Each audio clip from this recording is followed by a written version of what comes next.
Last Christmas গানটা তো আমরা সেই ছোটোবেলা থেকে শুনে আসছি। রিলিজ করেছিল 1984 সালে, কিন্তু এখনও এই 2025 সালে এসেও এর জনপ্রিয়তা অসম্ভব। এমনকি 2023 এবং 2024 দু বছর পর পর ইউকের যে ক্রিসমাস চার্ট তৈরি হয় গানের, তাতে 1 নম্বরে ছিল এই লাস্ট ক্রিসমাস, প্রথম গান যেটা পরপর 2 বছর 1 নম্বরে ছিল চার্টের। আজকে আমরা এসেছি সেই লাস্ট ক্রিসমাসের গায়ক জর্জ মাইকেল যেই গ্রামে থাকতেন, সেই গোরিংয়ে। লন্ডন প্যাডিংটন থেকে ডিটকট যাওয়ার রেলপথে পড়ে গোরিং। ছোট্ট ছিমছাম একটি গ্রাম, পাশ দিয়ে বয়ে চলেছে থেমস নদী।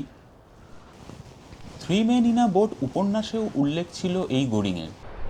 3 বন্ধু যেখানে নৌকো বেঁধে খেতে গিয়েছিল, তার একদম পাশেই ছিল জর্জ মাইকেলের বাড়ি, এই মিল কটেজ।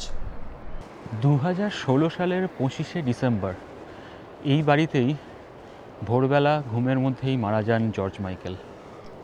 বাড়ির সামনে নদীর পাড়ে আজও ওর ভক্তরা এসে প্রিয় গায়কের স্মৃতির উদ্দেশ্যে ভালোবাসা জানিয়ে যান, লিখে যান নিজেদের মনের কথা।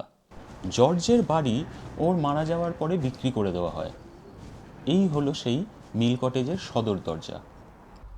বাড়ির পাশেই আছে বহু পুরনো Saint Thomas of Canterbury church. না, জর্জ মাইকেলের সমাধি এখানে নেই, তবে চার্চের ভিতরে আছে এই খাতাটি, জর্জ মাইকেলের স্মৃতির উদ্দেশ্যে কেউ যদি কিছু লিখতে চান তার জন্য। জর্জ মাইকেলের চলে যাওয়ার পর কেটে গেছে 8টা ক্রিসমাস। ক্রিসমাসের সময় লাস্ট ক্রিসমাসের জনপ্রিয়তা কিন্তু বেড়েই চলেছে।